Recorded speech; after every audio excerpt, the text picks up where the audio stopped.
The DA unveils its jobs campaign in Freedom Park in Pretoria.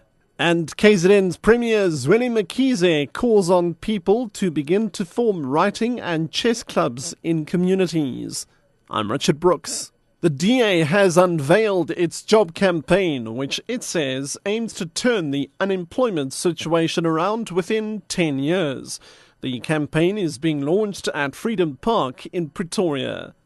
The party says its job strategy is anchored on creating an environment for thriving private enterprises, eliminating red tape for small businesses, and improving economic infrastructure. The DA says it would target an 8% growth rate for the national economy. Party leader Helen Zille.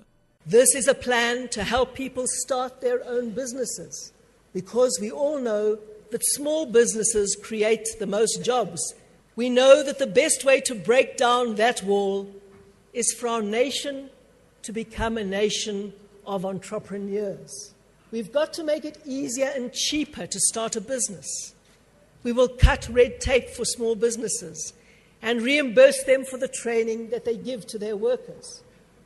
And we will make it easier to hire more people into jobs.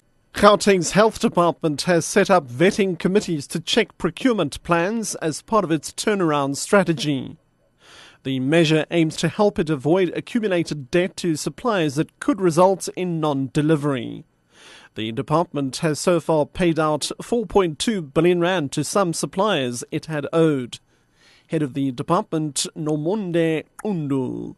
So all of the institutions, the districts, the facilities have to have their demand plans in place. And as you request to procure any item, the vetting committee will look at your demand plans, no longer ad hoc kind of procurement of these kinds of items. KZN's Premier Zweli Mkhize has called on people to begin to form writing and chess clubs in communities. Mkhize was addressing a group of rural kids and adults at Willowfontein in the KZN Midlands. This after they started writing their short stories through the help of Durban-based publisher Dancing Pencils. It's a very fascinating project of a lady, actually a senior citizen, very interested in building up the talent on young children to help them to learn to tell their stories in writing. We want to expand this program so that we can get more children to use this project, because it helps their learning. It builds the amount of confidence, self-confidence. It also begins to make people feel that they are worth it and that they are able to do something and that they can actually succeed in life.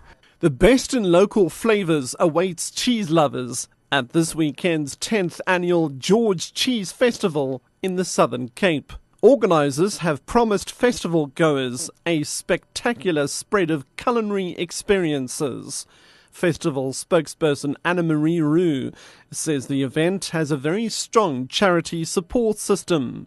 She says over the last 4 years, it has ploughed more than 200,000 rand back into the community. The Vodacom George Cheese Festival is taking place at the Outeniqua Primary School in George. This community festival, with a strong charity aim, presents a wide variety of exhibitors from around the country, ranging from wine producers to cheesemakers to homemade food sourced for the health conscious. Visitors can look forward to tasting cheese at the Tour de Cheese, the Portfolio of Port, and the Academy of Whisky.